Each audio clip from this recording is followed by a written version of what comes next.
আমাদের সকলের প্রিয় স্নেহের শিল্পী আহনাফ খালিদ গত কিছুদিন আগে যখন অ্যাক্সিডেন্ট হয়েছিল, তারপর থেকে আমাদের কলরবের যার সাথেই যার যেভাবে যোগাযোগ আছে সকলেই যে কোনো পন্থায় চেষ্টা করেছেন জানার জন্য আহনাফ খালিদ কেমন আছে। তো সবাইকে আসলে ফোনে সেভাবে বলা সম্ভব নয়। অ্যাক্সিডেন্টের ঘটনা, চিকিৎসা কেন্দ্রিক ঘটনা, তারপরে ওর যাবতীয় বিষয়গুলি আসলে একজন একজন করে আসলে জানানোটা কিন্তু সো টাফ। তারপরেও আমরা সবাই সর্বদা চেষ্টা করেছি যে যেভাবেই পারি আপনাদেরকে সংবাদ জানানোর চেষ্টা করেছি, এবং সব থেকে কৃতজ্ঞতার যেই বিষয়টি, সব থেকে আমাদের ভালো লাগার যে বিষয়টি, সেটি হচ্ছে যে আপনারা কলরবকে অনেক ভালোবাসেন, অনেক মহব্বত করেন।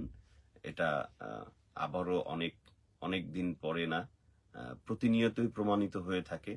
এবং আহনাফ খালিদের অ্যাক্সিডেন্টের পরে আপনারা আবারও প্রমাণ করেছেন যে কলরবকে আপনারা কতটা ভালোবাসেন। কারণ কলরবের একজন সদস্য অ্যাক্সিডেন্ট করেছে, আপনাদের যে অ্যাক্টিভিটিস ছিল, আপনাদের যে দোয়া ছিল, আসলে ওর ইন্টারনাল বিষয়, একদম গোপন বিষয়, আমরা শুধু কয়েকজন মাত্র জানতাম যে ওর বেঁচে ওঠার পেছনে মানে কতটুকু পার্সেন্ট কাজ করেছে, কত পার্সেন্ট ওর বেঁচে থাকার সম্ভাবনা ছিল, এটা শুধু আমরা একদম কাছের 2-4 জন জানতাম। তো সেই জায়গা থেকে আসলে ফিরে আসাটা, এটা আল্লাহ তাআলার খাস রহমত, খাস মেহেরবানি এবং আপনাদের দোয়ার বদৌলতে সম্ভবত আল্লাহ রাব্বুল আলামিন তাকে বাঁচিয়ে রাখবে বিধায় এই একেবারে মরা ব্যক্তি থেকে ফিরে আসা। ডাক্তারদের ভাষায় ঢাকা মেডিকেল যখন দ্বিতীয়বার আমি এবং মাসরুর ভাই গিয়েছিলাম, তখন ঢাকা মেডিকেল থেকে ওর কেস সামারি, মানে চিকিৎসার যে ইয়াটা দেখে বলেছিল যে এই রোগীর জন্য আপনারা আইসিইউ দেখতেছেন, এখন কি দরকার, এখন তার হচ্ছে বেঁচে থাকার সম্ভাবনা, মানে যেটা সেন্স ক্ষমতা যেটা বলে, এটা মাত্র 3%-এ চলে এসেছিল। তখন ঢাকা মেডিকেলের যিনি সর্বোচ্চ কর্মকর্তা ছিলেন, তিনি বলতেছেন যে এই রুগীকে আমরা মেডিকেলের ভাষায় বলে থাকি হিজ ডেড, তার মানে সে বেঁচে নাই। এই মরা মানুষের জন্য আপনারা আইসিইউ দিয়ে কি করবেন? সেই জায়গা থেকে ফিরে আসা, মানে এটা আসলে একটা অলৌকিক ব্যাপারের মতো। হ্যাঁ, মানে গড গিফটেড ছাড়া আর কিছুই না। আলহামদুলিল্লাহ। তো আপনাদের সকলের দোয়ার বরকতে আপনাদের প্রিয় আহনাফ খালিদ আমাদের মাঝে বেঁচে ফিরেছে না, এখন আলহামদুলিল্লাহ অনেকটাই ইমপ্রুভ হয়েছে, সুস্থ হয়ে ফিরেছে। যখন ওর অ্যাক্সিডেন্ট হয়েছিল, মূলত ওরা কয়েকজনে গিয়েছিল ময়মনসিংহ প্রোগ্রামে, সেখান থেকে ফিরে যে যার মতো সুন্দরভাবে চলে গিয়েছিল। তো ও বাইকে করে আসছিল চিটাগাং রোডের দিকে। তো সাইনবোর্ডের দিকে ঢুকতে একটা লেন বিভাজন আছে, একটা হচ্ছে ডিরেক্ট লেন আর একটা হচ্ছে লোকাল লেন। তো আমার ধারণা, যেভাবে অ্যাক্সিডেন্টের পরে ওকে পেয়েছিলাম, সেটা হচ্ছে ওর বুকে একটু ধুলাবালি ছিল, এদিকে ধুলাবালি ছিল, জামা এখান থেকে কিছুটা ছিঁড়ে গিয়েছিল। হ্যাঁ, তার মানে হ্যাঁ, কালো জামাটা, জামা ছিঁড়ে গিয়েছিল। হ্যাঁ, জামা ছিঁড়ে গিয়েছিল। তো সেখান থেকে ও বাইকের পেছনে থাকায় আমার যেটা ধারণা হয় যে বাইকওয়ালা ওই সময় রাতে তো অনেক গাড়ি ঘোড়া থাকে, তো বাইকওয়ালা সম্ভবত ওই জায়গাতে গিয়ে মানে হেজিটেশনে পড়েছে যে ডাইনে যাব না বামে যাব, এই করতে করতে সে হয়তো ডানে মোড় দিয়েছে। হ্যাঁ, ডানে মোড় দেওয়াতে ও ছিল পেছনে, একেবারে যদি বাইক চালাচ্ছে যিনি, যদি হঠাৎ ডাইনে মোড় দেওয়া হয়, তাহলে যিনি পেছনে থাকে তার পড়ে যাওয়ার ইয়াটা হবে এইভাবে ঘুরে, আর ও ঠিক এইভাবেই ঘুরে পড়ে গিয়েছিল, ঘুরে আইল্যান্ডের সাথে হয়তো বাড়ি খেয়েছে। কারণ আমরা যেটা স্পটের বিষয় জানতে পেরেছি, সেটা হচ্ছে বাইকের স্ট্যান্ড ভাঙ্গা ছিল, আর হচ্ছে একটা হেলমেট পড়েছিল। তো ওর মাথায় যে হেলমেটটা ছিল হয়তো ওইটাই পড়েছিল, আমরা হয়তো বলবো, কারণ যেহেতু আমরা প্রত্যক্ষদর্শী নয়, এজন্য আমরা হয়তো বলবো।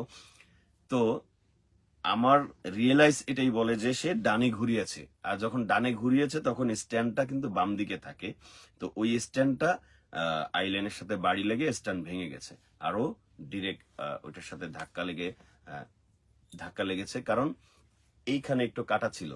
এখন মনে হয় দাগটা কমে গিয়েছে।